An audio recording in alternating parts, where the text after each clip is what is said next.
is the Valley Today. Good morning and thanks for waking up with us on the Valley Today. I'm Tatum Miller. And I'm Alex Larson. And this morning we're joined, of course, by meteorologist Lisa Green. Good morning, Lisa. Good morning. So we're sticking with the smoke air quality alerts continuing, rolling into today. Wow. Yeah, you know, we were concerned that would stick around in the morning and for some of us be the worst in the morning. And, you know, it still is there, but we're starting to see some signs of improvement. Oh. Okay. Earlier on in the very early morning hours, we had air quality in the red. So we've moved into the orange category, which is an improving category. So signs of some better air to come our way today. We're getting there. Exactly. And we're also tracking some showers for today too. So a lot to talk about. Let's get to our air quality first. We do have that air quality alert that is in effect until 11 o'clock this morning, and that includes places in Minnesota. A reminder, North Dakota does not have air quality alerts, but we still have issues with air quality as well. Here's a look at the latest index. You can see this area in orange, basically encompassing the Fargo-Moorhead area, stretching back over toward Detroit Lakes and Fergus Falls. Orange means unhealthy for sensitive groups. So if you have certain medical conditions, older adults, young children can be more sensitive to wildfire smoke. Surrounding areas in that moderate range, and then you can see some green on the map. That's where we want to be, and I'm hoping to see that improve as the day goes on, as this plume of smoke continues to push southward. So if you have plans to maybe get some exercising in today, might want to hold that off till later on, more into the afternoon and into the evening hours when that smoke has moved on. So again, just kind of getting into more details on that air quality forecast for this morning. Moderate means a small number of unusually sensitive people could have some health concerns here. And then in that orange category, that is a step up where more people are impacted. And you might want to limit your outdoor activities if your air quality is in the orange category. We do have lower visibility in the south. It could be because of some wildfire smoke, but in addition to that, we also have some showers in the south too. We're at 5 miles in Fergus Falls. Oaks is over at 4 miles there. Northern Valley improved in visibility there as well. And checking out your radar, you can see some showers drifting southward here this morning. Basically south of Fargo-Moorhead, back over to Otter Tail County, Lisbon, Oaks, seeing some rain showers passing through. Here's a look at our current conditions. Visibility looks pretty good for Fargo right now. We're at 60 degrees rather. It's 56 in Grand Forks. And taking a look at that hour-by-hour planner in Fargo, we can expect a little bit of wind today. Not as strong as it was earlier this week, but a little bit of a breeze. Temperatures climbing back into some 60s this afternoon, and we don't go much more from here. This is the cool down that's here. A high of about 72 in Fargo, but a lot of us spending our day in the 60s. So be ready for that fall feel, and we'll let you know how long this will last coming up in your extended planner. Yeah, a little taste of fall today, huh? Definitely today, and some mornings ahead are going to feel a little bit on that chilly side. You might be cranking up the heat in your car in the morning hours coming up the next couple of days. Ooh, here we go. Yeah. Thank you, Lisa. One person is dead after a crash in Otter Tail County last night. The Otter Tail County Sheriff's Office says they responded to a crash near Pelican Lake just before 9 p.m. Officials say they attempted life-saving measures but were unsuccessful. That unidentified adult driver was pronounced dead at the scene. Alcohol is believed to be a factor.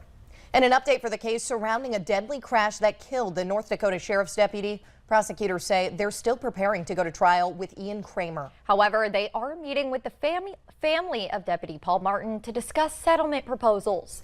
Kramer, the son of North Dakota U.S. Senator Kevin Kramer, is accused of leading officers on a high-speed chase from Bismarck to Mercer County. This is where he ran his car into a patrol vehicle that then killed Martin. The trial is set to begin September 24th if a settlement is not reached ahead of time. Defense attorney Kevin McCabe also says he has not yet received Kramer's mental health evaluation, which could impact the trial's timeline. And the man who police say drove into the patio of the Park Tavern in the Twin Cities, killing 2 and hurting 9 others, made his first court appearance yesterday. Yeah, Stephen Bailey is charged with 2 counts of criminal vehicular homicide and 9 counts of criminal vehicular operation. Court records show he was 4 times the legal limit when he crashed his car into the outdoor patio Sunday night. In court yesterday, he did not enter a plea, but the judge set bail at $500,000. Bailey's 2 daughters were in court with him. As they left, they told reporters they were sorry for the victims' families. And recently obtained court documents are shedding some light on what led to the arrest of a man on accomplice to murder charges in connection to a Fargo homicide. They show investigators found surveillance video showing Gito Kamara driving Leo Darteau to an apartment complex where he then shot Samson Blah in the chest, killing him. Court records also allege Kamara then robbed Blah of more than 300 fentanyl pills after he'd been shot. The documents say the two suspects exchanged 8 phone calls before the shooting and 2 more after. While Kamara is in custody, police do believe Darto may be staying with someone in Philadelphia. You can read and watch more of the background on this story with the VNL News app. Download and use it for free. Just search VNL News in the App Store today. Well, the Fargo Park District's fencing program is suspended as USA Fencing conducts a sexual misconduct investigation against a former volunteer. That man is Jason Shonak. USA Fencing says he's been suspended for 5 years after reports of alleged sexual abuse and sexual misconduct. USA Fencing does have a list of ineligible and suspended members, and Shonak is on that list, suspended for 5 years. From what we can tell, he does not yet face any legal charges. The Fargo Moorhead Fencing Club, which is separate from the Park District program, contacted Valley News Live saying Shonak is not affiliated with their organization. The Fargo Park District says Shonak, who was a volunteer who coordinated the fencing program. They say once they were notified of this investigation, he was immediately terminated and the program suspended. USA Fencing says Shonak had 10 business days to request an appeal hearing, but he did not, so their decision is final. 4 people are dead and 9 injured after a 14-year-old student opened fire at a high school in Georgia yesterday morning. Police say the gunman was confronted by a school resource officer before surrendering. He is now in police custody and will be tried for murder as an adult. Bree Jackson reports from Washington. Fear and heartbreak rippling through Winder, Georgia after a 14-year-old gunman opened fire at Appalachia High School, killing 2 students, 2 teachers, and injuring at least 9 others. Everybody was like calling 911 and their moms, and we could still hear like the screaming and shooting outside, and it's just scary. I feel sorry for the kids that they've had to experience such evil. Law enforcement identifying the shooter as Colt Gray, a student at the school. Authorities say he used an AR platform-style weapon. He will be charged with murder and he will be tried as an adult. Police are interviewing the teen and investigating a possible motive.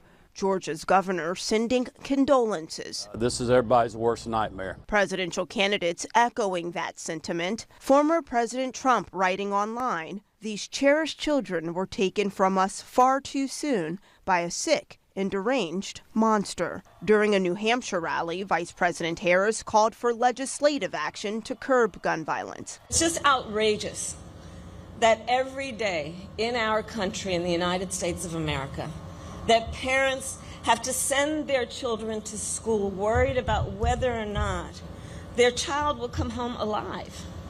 It's senseless. President Biden urging Republicans to work with Democrats in Congress, writing in a statement, "Enough is enough." Mourners holding on tight to their loved ones as another community impacted by a mass shooting grieves. In Washington, Bree Jackson, NBC News. Investigators have interviewed the teen shooter and say it's still not known if he had specific targets